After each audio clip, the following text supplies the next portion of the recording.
ಎಷ್ಟೇ ಬೇಗ ಹೊರಟರು ಬಸ್ ಸ್ಟ್ಯಾಂಡಿಗೆ ರೀಚ್ ಆಗಲಿಕ್ಕೆ ಲೇಟ್ ಆಯಿತು. ಇನ್ನು ಜರ್ನಿಯಲ್ಲಿ ಸಿಕ್ಕಿದಂಥ ಇವ್ರು ಯಾರು? ಈ ಆಂಟಿ ಈ ಥರ ನೆಗಾಡ್ಲಿಕ್ಕೆ ಕಾರಣವಾದರೂ ಏನು? ಆಟೋದಲ್ಲಿ ಹೋಗ್ಬೇಕಾದ್ರೆ ಆಟೋ ಅಣ್ಣ ಏನು ಹೇಳ್ದ ಅಂತ ಹೇಳಿ ನಂದು ಫುಲ್ ಮೂಡ್ ಆಫ್ ಆಯಿತು. ಇನ್ನು ಬೆಳಗಾವ್ನವ್ರ ಹತ್ರ ಮಾತಾಡಬೇಕಾದ್ರೆ ಪೊಲೀಸ್ ಯಾಕೆ ನನಗೆ ಬೈದ? ಇನ್ನು ಸ್ವಾಮೀಜಿ ನನ್ನ ಮೇಲೆ ಸಿಟ್ಟಾಗಲಿಕ್ಕೆ ಕಾರಣ ಆದರೂ ಏನು? ಬಸ್ಸಲ್ಲಿ ಲೇಡೀಸ್ ಜೊತೆ ಜಗಳ ಆಗಿದ್ದಾದರೂ ಯಾಕೆ? ನಾನು ಓಡೋಗ್ಬೇಕಾಗಿರೋಂಥದ್ದು ಪರಿಸ್ಥಿತಿ ಯಾಕೆ ಬಂತು? ಹಲೋ, ನಮಸ್ತೆ ಎಲ್ಲರೂ, ಹೇಗಿದ್ದೀರಾ? ಜೀವನದಲ್ಲಿ ಫಸ್ಟ್ ಅನ್ನೋದು ಯಾವಾಗಲೂ ನೆನಪಿರುತ್ತೆ. ಹಾಗಾಗಿ ನಾನು ಮಾಡ್ತಿರೋ ಈ ಫಸ್ಟ್ ಯೂಟ್ಯೂಬ್ ವ್ಲಾಗ್ನ ಸವಿ ನೆನಪಾಗಿ ಇಟ್ಕೊಳ್ಳಿಕ್ಕೆ ನಾನು ಸಿಲೆಕ್ಟ್ ಮಾಡ್ಕೊಂಡಿರೋಂಥದ್ದು ಪ್ಲೇಸ್ ಮಹಾರಾಷ್ಟ್ರದ ಹರಿಹರ್ ಫೋರ್ಟ್. ಇದು ಶಿರ್ಷಿಯಿಂದ ಸುಮಾರು 786 ಕಿಲೋಮೀಟರ್ ಆಗುತ್ತೆ. ನಾನೊಬ್ಬನೇ ಸುತ್ತಾಡ್ಲಿಕ್ಕೆ ಹೋಗ್ತಾ ಇದ್ದೀನಿ ಅಂತ ಮನಸ್ಸಿನಲ್ಲೇ ಬೈಕೋತಾ ನನ್ನ ಹೆಂಡತಿ ಬೆಳಿಗ್ಗೆ 5 ಗಂಟೆಗೆ ನಮ್ಮ ಮನೆಯಿಂದ ಬಸ್ ಸ್ಟ್ಯಾಂಡಿಗೆ ನನ್ನನ್ನು ಬಿಡ್ಲಿಕ್ಕೆ ಹೋಗ್ತಾ ಇದ್ದಾಳೆ. ಇನ್ನು ಹುಬ್ಳಿಗೆ ಬಸ್ ಹೊರಟು ನಿಂತಿತ್ತು.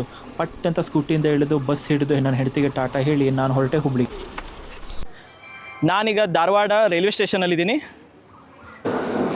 ಈಗ ನೀವು ನೋಡ್ತಿರೋ ಟ್ರೈನು ಧಾರವಾಡದಿಂದ ಸರಿಸುಮಾರು ಮಧ್ಯಾಹ್ನ 2:30ಗೆ ಹೊರಟು ನಾಳೆ ಬೆಳಿಗ್ಗೆ ಕಲ್ಯಾಣ ಜಂಕ್ಷನಿಗೆ ಬೆಳಿಗ್ಗೆ 4:15ಗೆ ರೀಚ್ ಆಗುತ್ತೆ.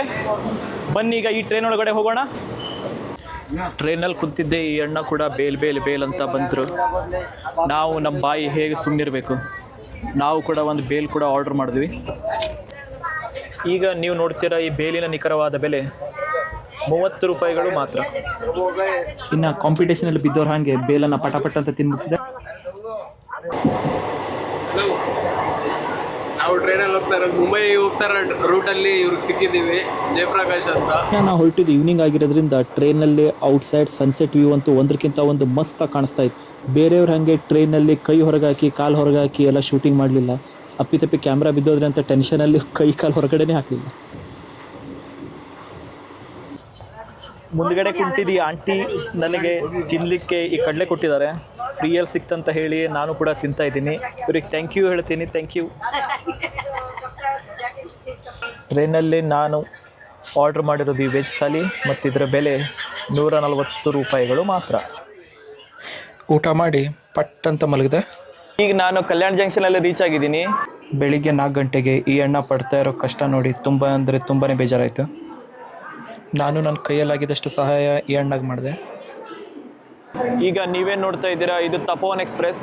ಇದು ಕಲ್ಯಾಣ ಜಂಕ್ಷನಿಂದ ಬೆಳಿಗ್ಗೆ 6:15ಗೆ ಹೊರಟು ನಾಸಿಕ್ ರೋಡ್ಗೆ ಸುಮಾರು 8:50ಕ್ಕೆ ರೀಚ್ ಆಗುತ್ತೆ.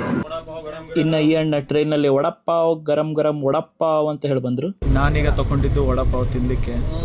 ಮುಂಬೈಲಿ ಬಂದ ಮೇಲೆ ತಿನ್ಲಿಕ್ಕೆ ಮತ್ತೇನು ಬೇಕು, ವಡಪಾವ್ ಬಿಟ್ಟು. ಒಂದು ವಡಪಾವ್ ಸಾಕಾಗಲ್ಲ ಅಂತ 2 ವಡಪಾವ್ ಪಾರ್ಸಲ್ ಕೂಡ ತೊಗೊಂಡಿದ್ದೀನಿ. ನಾನೀಗಿರೋದು ನಾಸಿಕ್ ರೋಡ್ ರೈಲ್ವೆ ಜಂಕ್ಷನಲ್ಲಿ. ಇಲ್ಲಿಂದ ಹರಿಹರ್ ಫೋರ್ಟಿಗೆ ಹೋಗ್ಬೋದು, ಮೇನ್ ಲೊಕೇಶನ್. ಇಲ್ಲಿಂದ ಟೋಟಲ್ 44 ಕಿಲೋಮೀಟರ್ ಆಗುತ್ತೆ ಹರಿಹರ್ ಫೋರ್ಟಿಗೆ. ಮತ್ತು ಇಲ್ಲಿಂದ ಟ್ರಯಂಬಕೇಶ್ವರಿಗೆ ನಾವು ಬಸ್ ತೊಗೊಂಡೇ ಹೋಗಬೇಕಾಗತ್ತೆ. ಆದರೆ ನಾವು ಹೊರಟಿದ್ದ ಆಟೋದಲ್ಲಿ 200 ರೂಪೀಸ್ ಕೊಟ್ಟು. ಇವರೆಲ್ಲ ಟ್ರಯಂಬಕೇಶ್ವರ ಟೆಂಪಲ್ಗೆ ಶಿವನ ದರ್ಶನಕ್ಕೆ ಕಾಲ್ನಡಿಗೆಯಲ್ಲೇ ಹೋಗ್ತಾ ಇದ್ದಾರೆ. ಈಗ ನೀವೇ ನೋಡ್ತಾ ಇದ್ದೀರಾ, ಇದು ಅಂಜನಾದ್ರಿ ಬೆಟ್ಟ. ಇದು ಆಂಜನೇಯನ ಜನ್ಮಸ್ಥಾನ ಅಂತ ಪ್ರಸಿದ್ಧಿ ಕೂಡ ಹೊಂದಿದೆ. ಅಷ್ಟೇ ಅಲ್ದ ಇಲ್ಲಿ ಸನ್ಸೆಟ್ ಮತ್ತು ಟ್ರೆಕ್ ಮಾಡಲಿಕ್ಕೆ ತುಂಬಾ ಯೋಗ್ಯವಾಗಿರೋಂಥದ್ದು ಪ್ಲೇಸ್ ಆಗಿದೆ. ಇನ್ನು ನಾವು ಹೋಗಿರೋಂಥದ್ದು ಟೈಮಿಂಗ್ ಬೆಳಿಗ್ಗೆ 11:30 ಆಗಿತ್ತು. ಆಟೋವನ್ನ ಹೇಳ್ದ ಇಷ್ಟೊತ್ತಿಗೆ ಟ್ರಯಂಬಕೇಶ್ವರದಿಂದ ಹರಿಹರ್ ಫೋರ್ಟಿಗೆ ಹೋಗಲಿಕ್ಕೆ ಯಾವುದೇ ರೀತಿ ವೆಹಿಕಲ್ ಫೆಸಿಲಿಟಿ ಸಿಗೋದು ತುಂಬಾ ಕಷ್ಟ ಆಗುತ್ತೆ ಅಂತ. ಅಲ್ಲದೆ ರಿಟರ್ನ್ ಬರಲಿಕ್ಕೆ ಅದೇ ದಿನ ಬಸ್ ನಂದು 6:30 ಬುಕ್ಕಿಂಗ್ ಇರೋದ್ರಿಂದ ರಿಟರ್ನ್ ಬರಲಿಕ್ಕೆ ಕೂಡ ಆಗೋದಿಲ್ಲ ಅಂತ ಅವ್ರು ಹೇಳಿದ್ರು ನನಗೆ. ಅವ್ರು ಹೇಳಿದ ಮಾತು ಕೇಳಿ ನನ್ನ ಪ್ಲ್ಯಾನ್ ಎಲ್ಲ ಉಲ್ಟಾಯ್ತು ಅಂತೇಳಿ ಫುಲ್ ಮೂಡ್ ಆಫ್ ಆಯ್ತು ನನಗೆ. ಸ್ವಲ್ಪ ಹೊತ್ತಾದಮೇಲೆ ನನಗೆ ಮನವರಿಕೆ ಆಯಿತು, ಸಾಕ್ಷಾತ್ ಶಿವನೇ ತನ್ನ ಸನ್ನಿಧಿಗೆ ನನ್ನನ್ನು ಕರೆಸ್ಕೋಬೇಕಂತ ಹೀಗೆಲ್ಲ ಪ್ಲ್ಯಾನ್ ಮಾಡಿದ್ದಾನೆ ಅಂತ. ಸೊ ನಾನು ತಕ್ಷಣ ಗಂಧ ಹಚ್ಕೊಂಡು ಟೆಂಪಲ್ ದಾರಿ ಹಿಡಿದೆ. ಈಗ ಈ ರೀತಿ ಟ್ರಯಂಬಕೇಶ್ವರ ಟೆಂಪಲಿಗೆ ಎಂಟ್ರಿ ಆಗ್ತಾ ಇದ್ದದ್ದೇ ನೀವು ಈ ಥರ ನೋಡ್ಬೋದು. ಇಲ್ಲಿ ನೀವು ಶಿವನಿಗೆ ಅರ್ಪಿಸ್ಲಿಕ್ಕೆ ಹೂವನ್ನು ತೊಗೋಬೋದು. ಇನ್ನು ನಾನು ಹೋಗ್ತಾ ಇರೋದು ಧರ್ಮದರ್ಶನ. ಇಲ್ಲಿಂದ ಎಂಟ್ರಿ ಶುರು ಆಗುತ್ತೆ. ಫುಲ್ ಜನ ಸೇರಿದ್ದಾರೆ. ಒಬ್ಬರು ಫ್ರೆಂಡ್ ಕೂಡ ಹಾಯ್ ಮಾಡ್ತಾ ಇದ್ದಾರೆ, ಹರ ಹರ ಮಹಾದೇವ್ ಅಂತಿದ್ದಾರೆ. ಇನ್ನು ಇಲ್ಲಿ ಇಷ್ಟ ಆಗಿದೆ ಏನಂದರೆ, ಇನ್ನು ನೀವಿನ್ನು ನೋಡ್ಬೋದು ಕ್ಯೂ ಅಲ್ಲಿ ನಿಂತಿರುವಂಥ ಭಕ್ತರಿಗೆ ಕುತ್ಕೊಳ್ಳಿಕ್ಕೆ ಆಸನ ಕೂಡ ಇದೆ ಇಲ್ಲಿ. ಅಷ್ಟೇ ಅಲ್ಲದೆ ವೆಂಟಿಲೇಷನಿಗೆ ಫ್ಯಾನ್ ಕೂಡ ಇದೆ ಮತ್ತು ಡ್ರಿಂಕಿಂಗ್ ವಾಟರ್ ಫೆಸಿಲಿಟಿ ಕೂಡ ತುಂಬಾ ಚೆನ್ನಾಗಿ ಇಲ್ಲಿ ಮೇಂಟೈನ್ ಮಾಡಿದ್ದಾರೆ. ಎಂಟ್ರಿ ಆಗಿದ್ದೆ, ತುಂಬ ಜನ ಇಲ್ಲ ಅಂತ ಹೇಳಿ ಒಳಗಿನೊಳಗೆ ತುಂಬಾ ಖುಷಿಪಟ್ಟೆ.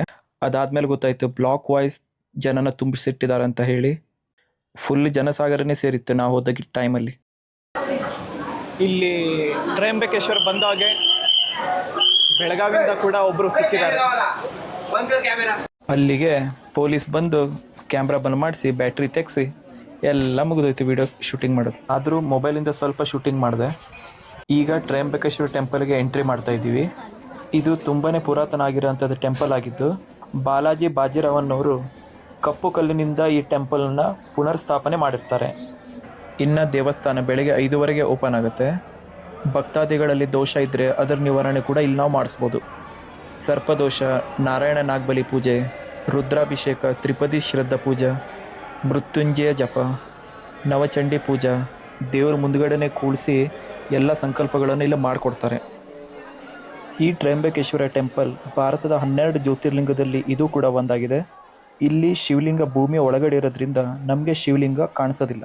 ಇಲ್ಲಿರುವಂಥ ಶಿವಲಿಂಗ 3 ದೇವರನ್ನು ಪ್ರತಿನಿಧಿಸುತ್ತೆ. ಅದುವೇ ಬ್ರಹ್ಮ, ವಿಷ್ಣು ಮತ್ತು ಮಹೇಶ್ವರ. ಹಾಗಾಗಿ ಶಿವಲಿಂಗವನ್ನು ಪೂಜೆ ಮಾಡೋದ್ರಿಂದ 3 ದೇವರನ್ನು ಪೂಜೆ ಮಾಡಿದ ಪುಣ್ಯ ಸಿಗತ್ತೆ. ಈ ಶಿವಲಿಂಗಕ್ಕೆ 3 ಕಣ್ಣಿದೆ. ಅದು ಸೂರ್ಯ, ಚಂದ್ರ ಮತ್ತು ಅಗ್ನಿಯನ್ನು ಸಂಕೇತಿಸುತ್ತೆ. ಮತ್ತು ಇಲ್ಲಿ ಪ್ರತಿ 12 ವರ್ಷಕ್ಕೊಂದ್ಸಲ ಕುಂಭಮೇಳ ನಡೆಯುತ್ತೆ. ದೇಶದ ನಾನಾ ಕಡೆಯಿಂದ ಭಕ್ತಾದಿಗಳಲ್ಲಿ ಆ ಟೈಮಲ್ಲಿ ಬರ್ತಾರೆ. ಈ ಶಿವಲಿಂಗದ ಪ್ರಮುಖ ವಿಶೇಷತೆ ಏನಂದರೆ ಎಲ್ಲ ಶಿವಲಿಂಗದಲ್ಲಿ ಶಿವ ಮತ್ತು ಶಕ್ತಿ ಇರುತ್ತೆ. ಆದರೆ ಈ ಶಿವಲಿಂಗದಲ್ಲಿ ಶಿವ ಇರೋದಿಲ್ಲ, ಶಕ್ತಿ ಅಷ್ಟೇ ಇರುತ್ತೆ. ಇನ್ನು ಇಲ್ಲಿ ಒಳಗಡೆ ರುದ್ರಭಾಗದಲ್ಲಿ ಗೋದಾವರಿ ಮಾತೆ, ಬ್ರಹ್ಮಗಿರಿ ಬೆಟ್ಟದಿಂದ ಕಂಟಿನ್ಯೂಸ್ ಆಗಿ ಶಿವಲಿಂಗಕ್ಕೆ ಅಭಿಷೇಕ ಮಾಡ್ತಾ ಇರ್ತಾರೆ. ಇನ್ನು ಬ್ರಹ್ಮ, ವಿಷ್ಣು ಮತ್ತು ಮಹೇಶ್ವರ ಹಿಂದೂ ಧರ್ಮದ 3 ಸ್ತಂಭಗಳಾಗಿದ್ದು ಇವರ ಶಕ್ತಿಯಿಂದ ಇಡೀ ಭೂಮಂಡಲ ನಡೀತಾ ಇರುತ್ತೆ. ಬ್ರಹ್ಮ ಸೃಷ್ಟಿಕರ್ತನಾಗಿರ್ತಾನೆ, ವಿಷ್ಣು ಜಗತ್ತನ್ನು ನಡೆಸ್ತಾ ಇರ್ತಾನೆ, ಮಹೇಶ್ವರ ಎಲ್ಲವನ್ನು ನಿರ್ಮಾಣ ಮಾಡ್ತಾ ಇರ್ತಾನೆ. ಪುರಾಣದಲ್ಲಿ ಈ 3 ದೇವರ ಮಿಲನವನ್ನು ತುಂಬಾ ಪವಿತ್ರ ಅಂತ ನಂಬಿರ್ತಾರೆ. ದೇವಸ್ಥಾನ ಹೊರಗಡೆಯಿಂದ ಈ ಥರ ಕಾಣುತ್ತೆ. ಈ ಕಟ್ಟೆ ಮೇಲಿರೋ ಮೂರ್ತಿಗೆ ದೀಪ ಹಚ್ಚಬೇಡಿ ಅಂತ ಹಾಕಿದ್ದಾರೆ, ಯಾಕಂತ ಗೊತ್ತಾಗಿಲ್ಲ. ಇನ್ನು ಈ ತ್ರಿಶೂಲ ಸೃಷ್ಟಿ, ಸಂರಕ್ಷಣೆ ಮತ್ತು ವಿನಾಶ ಎಂಬ ಮೂಲಭೂತ ಅಂಶದ ಮೇಲೆ ಪ್ರಬಲ ಸಂಕೇತವಾಗಿದೆ. ಇನ್ನು ಇಲ್ಲಿ ಸುತ್ತಲೂ ಕೂಡ ನೀವು ಇನ್ನೂ ತುಂಬ ಟೆಂಪಲ್ಸನ್ನು ನೋಡ್ಬೋದು.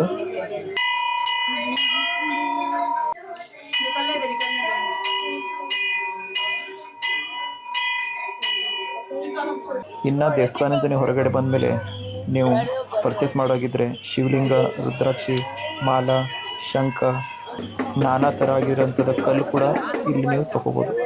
ಈ ಸ್ವಾಮೀಜಿ ಹತ್ರ ನಾನು ಆಶೀರ್ವಾದನೂ ತೊಗೊಂಡೆ. 10 ರೂಪಾಯಿ ಕೊಟ್ಟು ವಿಡಿಯೋ ಮಾಡ್ತಾ ಇದೆಯಾ ಅಂತ ಬೈಗುಳ ಕೂಡ ತೊಗೊಂಡೆ. 100 ರೂಪಾಯಿ ಕೊಟ್ಟರೆ ಸ್ಪೆಷಲ್ ದರ್ಶನಕ್ಕೆ ಇಲ್ಲಿಂದ ಎಂಟ್ರಿ ಕೊಡ್ತಾರೆ. ಇದೇ ಗೋದಾವರಿ ನದಿ, ಇದರ ತಟದಲ್ಲಿ ಇರೋದೇ ದೇವಸ್ಥಾನ.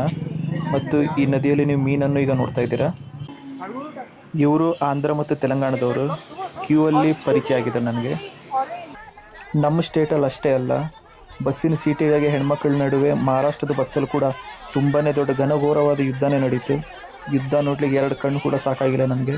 ಯಾರು ವಿನ್ ಆದರೂ ಅಂತ ಮಾತ್ರ ಕೇಳಬೇಡಿ. ಫೈನಲಿ ಓಡ್ತಾ ಕರ್ನಾಟಕ ಬಸ್ ಹಿಡ್ದಿದ್ದೀನಿ. ಈ ಬಸ್ಸು 6 ಗಂಟೆಗೆ ನಾಸಿಕ್ಕಿಂದ ಹೊರಟು ನಾಳೆ ಬೆಳಿಗ್ಗೆ 11:30ಗೆ ಬೆಳಗಾವಿ ರೀಚ್ ಆಗುತ್ತೆ. 1500 ರೂಪಾಯಿ ಕೊಟ್ಟಿದ್ದೀನಿ ಬಸ್ಸಿಗೆ. ಮತ್ತೆ ಸಿಗ್ತೀನಿ.